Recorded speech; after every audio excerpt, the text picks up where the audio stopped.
we're done with break number 1. We're going to the continuing portion of the interview. And before we, let's try to get everything back. It's called the Asean integration. And eventually, we're going to move into the current events because one overlaps with the other. With us, we have Professor Gil Santos, President of the Futuristics Center. Gil, what do we do with, you were saying that the man in the street really has least for participation when it comes to this, except for the fact that he has to absorb the consequence of what we call the integration matrix. As always. Kawawa talaga tambayan. Okay. Now, on hindsight, it may be easy to say, hindi, mag-protectionist tayo, but the world's moving towards a globalization with the introduction of the internet and whatnot. But sometimes, self-protectionism may not necessarily be all that bad.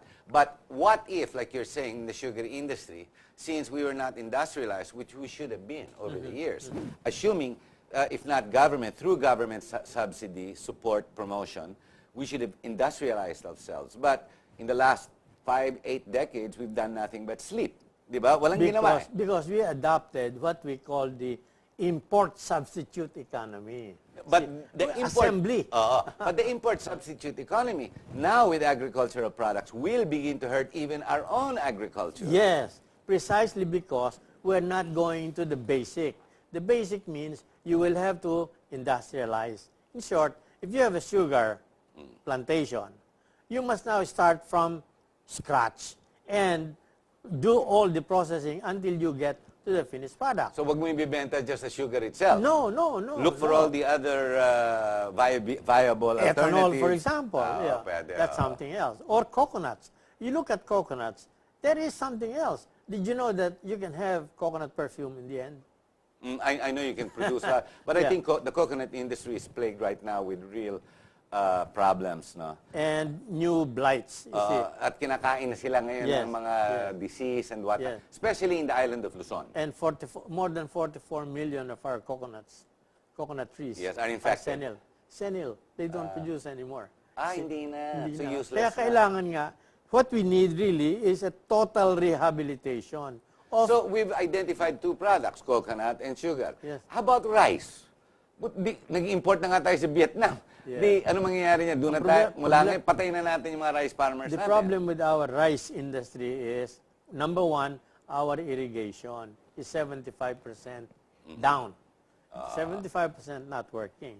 In fact, the Department of Agriculture says only 25% of our total irrigation system is working efficiently. I know I had a guest last week from Isabela, and they are still using the rice, the irrigation supplied during the Marcos era.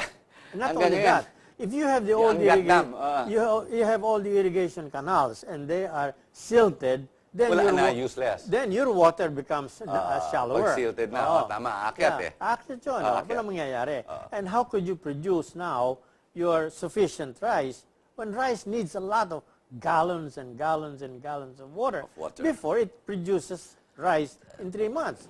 So we have been swept into what we call an integration, which does not bode well right now for our economy as we go into it. We're not ready. We're not ready simply because the political leadership has failed us. Not necessarily this administration, but all of them since Quezon's time. What you have to understand, what we have to understand, especially the man in the street, so they don't become impatient and they don't become rambunctious, is the fact that any president who sits cannot finish anything in his term of 6 years only. Hindi kaya. Dapat continue sustaining it. Yes, but ang nangyayari sa atin, what happens with us is everybody wants to get the credit.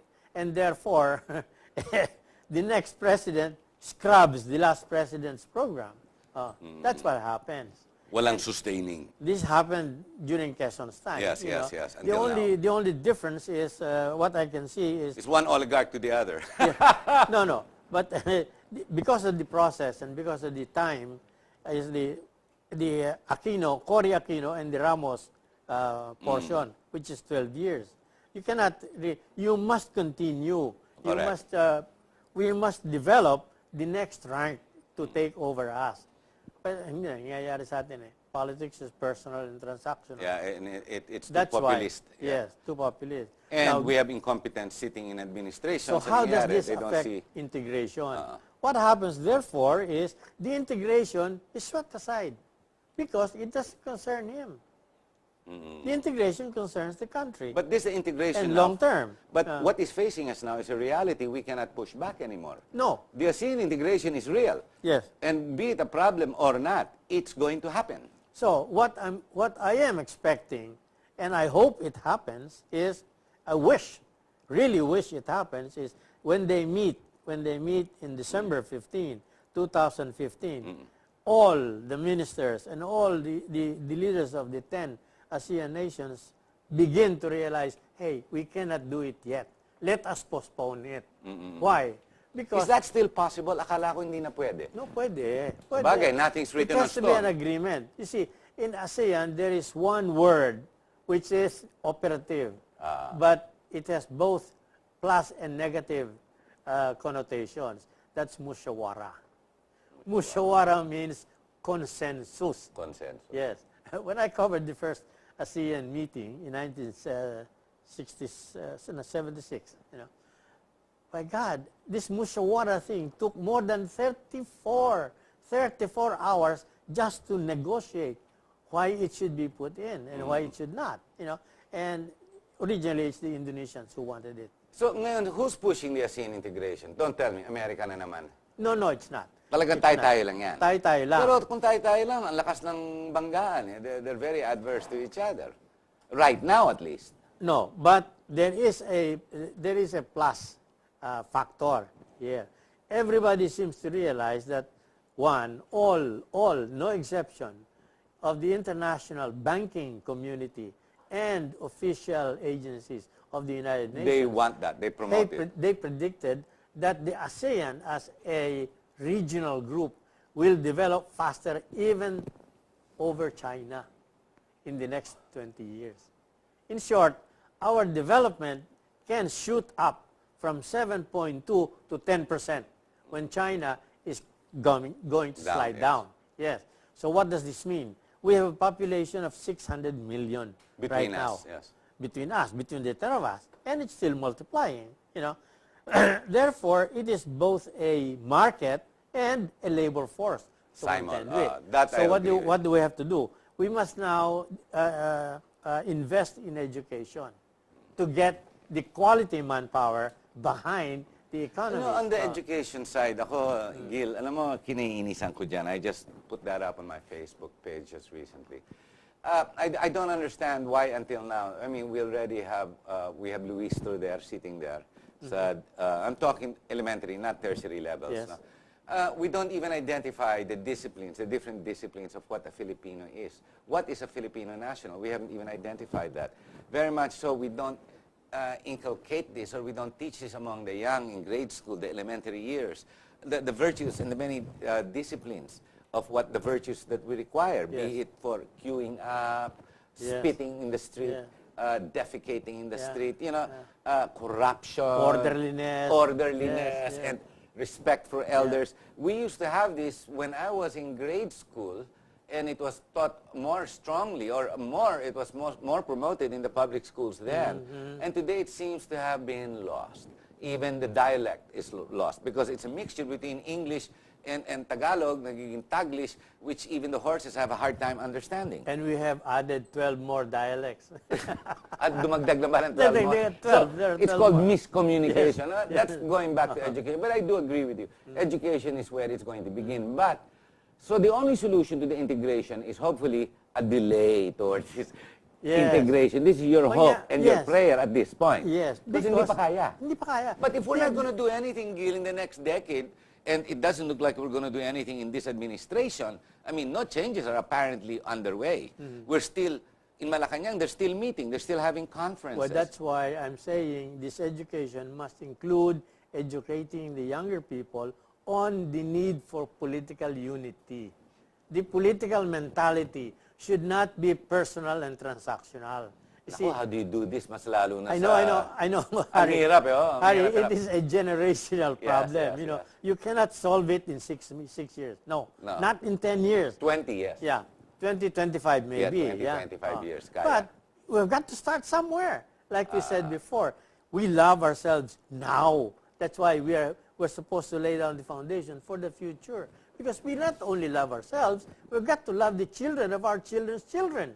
You see? If the integration pursues, which seems most likely as of today, because even this administration doesn't really talk very much about the integration. Right now, we're into a partnership and preparing the red carpet for the American president to come, rather than fix the problems of Yolanda, electric, the MRT. Di ba? This administration is more gugu-gaga about Mr. Barack Obama coming over. Wala namang tulong sa atin yan. Ang proposal nga nila, back to $55 million, di ba? Nagulat ako. That's what they were paying in 1990, and for 50 years before that, that's what they were paying us. Exactly. I mean, Afghanistan gets how many billion US dollars?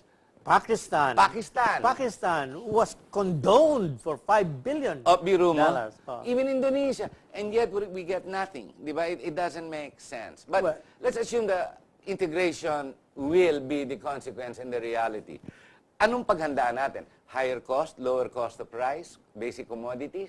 Well, this is what is or mamamatay ang industriya lang? Oo. May mamamatay na industriya, meron sisikat na industriya. All those who will be innovative and be creative in marketing. At least will maintain. Will maintain it. Now, if you have unity of purpose in the 10 members, then you can now go and say, hey, European community, this is our position internally. This is our collective position. So ahead of the Asean, ideally, we'll sit, ikaw, gawin mo ito, ikaw, magaling ka dyan. Ito, dyan ka, mining ka, ganun ka lang. Ito, energy ka lang, export mo energy mo. Sana parang ganun. Yes. And that is what they have now.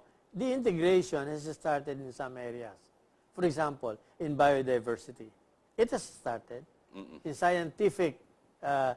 scientific field, you have the Asean Center for Biodiversity. And they've started this, you see.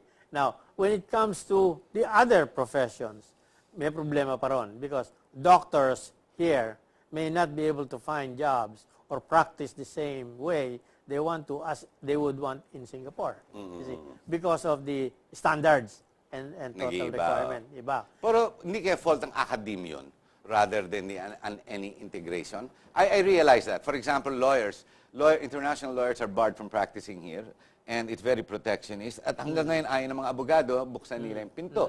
Ganon din naman sa kanila. Pero sa kanila, Pilipino ka, you take the board in America, pumasa ka, okay ka. But in certain areas, wala naman board. All of a sudden, after school, you can already practice. Yes. Diba? Ibang licensing din nila, ibang-iba. Iba din. Dito, our regulatory PRC, diba? Philippine Regulatory Commission, my gosh, we have everybody board and licensed. Mechanical engineering, I understand, in other countries, walang board. Dito meron pa eh. Meron pa nga ditong recto eh. Okay, isa pa yun. Meron pa. Yes. So in short, if we just stick to the international standard, okay, sana. I think we will be able to make it. And that's the first thing that the leaders of the ASEAN will have to decide on December 15, 2015. You see. Are they ready and will they decide? Well, I do believe they will decide. Yeah, and you predict they will delay it for a while? Yes. Why? Because Indonesia is not ready for it, although Malaysia would. Definitely Myanmar cannot. Definitely Laos cannot. Cambodia cannot. Vietnam is going to be delayed. Parehong tayo yan, Vietnam. Same situation. Yes. So ano mangyayari? We cannot. See, you will have only what? 2 or 3? Delay muna. Delay muna. Because you cannot have the collective action that would be able to address all the problems when it comes to negotiating with the other regional. How about the oligarchs? Maganda para sa kanilang integration, ano? The ability to expand, to open up, to go to another country. Alagay natin pera doon, basta hindi maabot ng mga politiko dito. They're doing it now. Sa bagay, who cares about that? The Constitution, is it limiting? Need we change the Constitution? Will it be a consequential change with the integration? I think the Constitution doesn't have to be touched. All we have to do is change the mindset of the investor and the owner of the land. The owner of it can be a win-win situation, Harry. I own the land. You're the investor. Okay. I own 10,000 hectares, no? You develop it. You develop it. I will give you a 50-year lease.